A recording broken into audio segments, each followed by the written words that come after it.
নমস্কার, কেমন আছেন সবাই? দৈনন্দিন জীবনযাত্রার আরেকটি ছোট্ট রান্নার ব্লগে আপনাদের সবাইকে স্বাগত জানাই।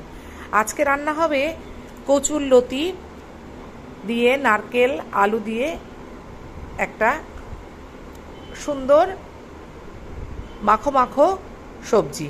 তার জন্য লাগছে এই যে আমি কচুর লতি কেটে নিয়েছি, খুব সুন্দর করে ছুলে ভালো করে কেটে ধুয়ে নিয়েছি। আর এই যে লাগছে আলু, আর এই লাগছে নারকেল কুচি, আর এই যে লাগছে রসুন, আর লাগবে শুকনো লঙ্কা আর কালো জিরে। সেটা রান্নার সময় আপনাদেরকে দেখাবো। প্রথমে এই লতিটা আমি নুন দিয়ে জলে হালকা ভাপিয়ে নেব। তারপর আলুটা ভালো করে নুন হলুদ দিয়ে সুন্দর করে ভেজে নেব। তারপর নারকেলটা ভেজে নেব। তারপর রসুনটা থেতো করে রসুন, কালো জিরে আর শুকনো লঙ্কা ফোড়ন দিয়ে একসাথে চাপাবো। চলুন তাহলে রান্নাটা করা যাক। সবাই ভিডিওটা শেষ পর্যন্ত দেখবেন। আমি কড়াটা বসিয়ে নিলাম। এবার শুকনো লঙ্কাটা দিয়ে দেবো খালি কড়াতেই, আর কালো জিরেটাও দিয়ে দেবো খালি কড়াতেই। এবার আমি এই দুটো একসাথে একটু ভেজে নেব। তারপর দিয়ে দেবো তেল।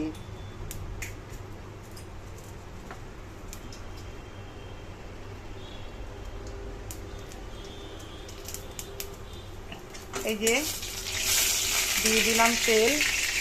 এইবার এই যে রসুন থেতোগুলো আছে এগুলো দিয়ে দেবো।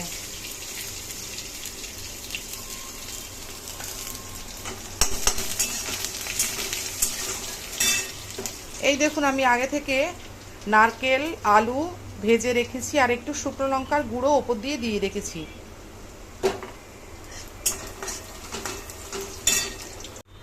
রসুনটা কিন্তু খুব সুন্দর করে ভাজা হয়ে গেছে। এবার আমি ঢেলে দেবো কচুর লতিটা আগে থেকে যে সিদ্ধ করে রেখেছি ভাপিয়ে। এই যে কচুর লতিটা দিয়ে দিলাম।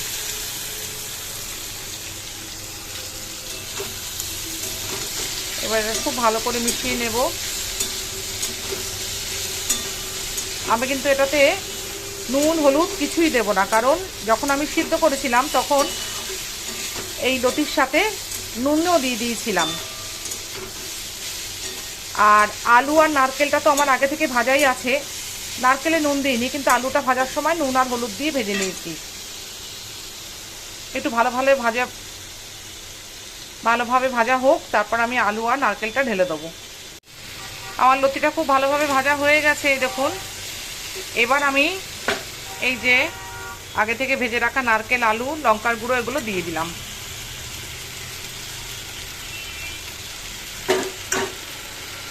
আমি আবার কিন্তু আমার সেই পুরনো লোহার কড়াটা বার করেছি, কারণ জানেন তো কিছু কিছু রান্না আছে যেগুলো ননস্টিকি প্যানে একদমই করা যায় না। আমি তো করতে পারি না, অন্য সবাই হয়তো পারে, কিন্তু সত্যি কথা বলছি আমি পারি না।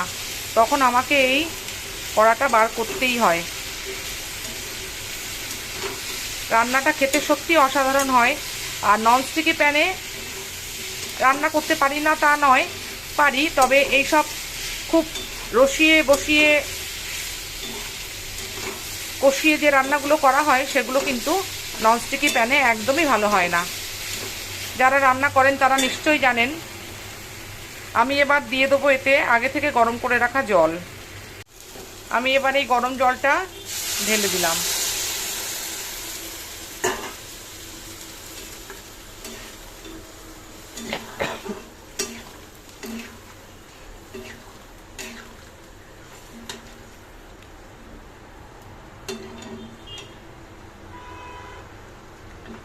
এই রান্নাটা একটু রসা রসা টাইপের হবে।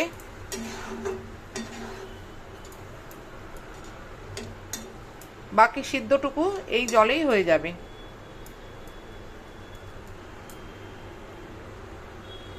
তাহলে ফুটতে থাকুক, ততক্ষণ আমি একটা ঢাকা দিয়ে ঢেকে দেব।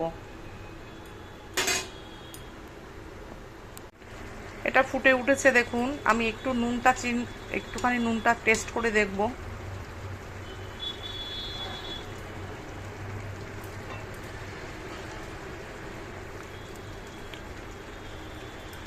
আর একটুখানি নুনটা দিতে হবে।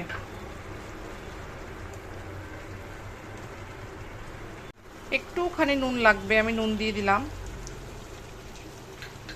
আর একটু স্বাদের জন্য একটুখানি চিনি দিয়ে দেবো।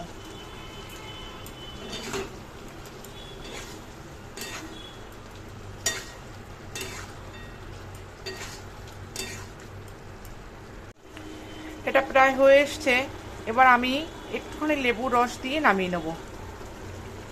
লেবুর রসটা একটু দিতেই হবে, আর গলা চুলকাক বা না চুলকাক, লেবুতে খুব ভালো একটা টেস্ট হয়।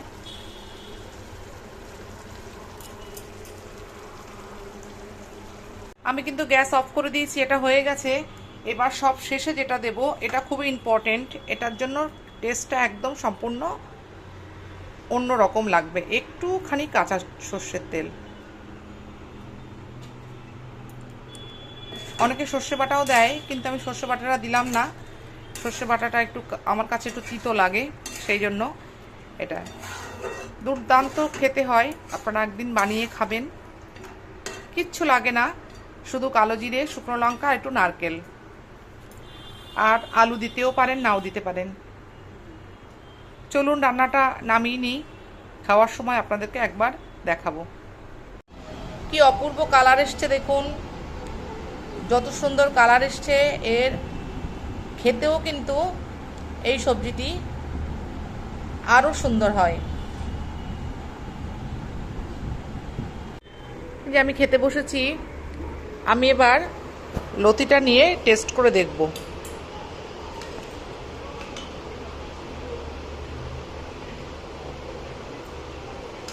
একটু ঝোল নিয়ে নিই।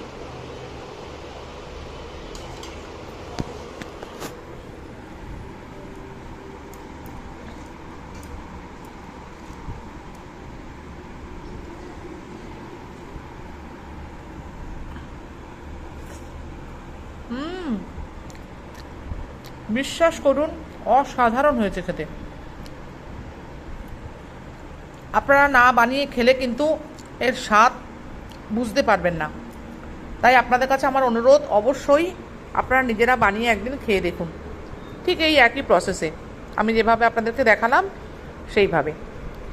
চলুন তাহলে আমি খেতে খেতে চলে যাই। আপনাদের সঙ্গে আবার দেখা হবে পরে একটি ব্লগে কিংবা অন্য একটি লাইভে। ততক্ষণ সবাই ভালো থাকবেন, সুস্থ থাকবেন। এটা অবশ্যই বানিয়ে খাবেন কিন্তু, কেমন?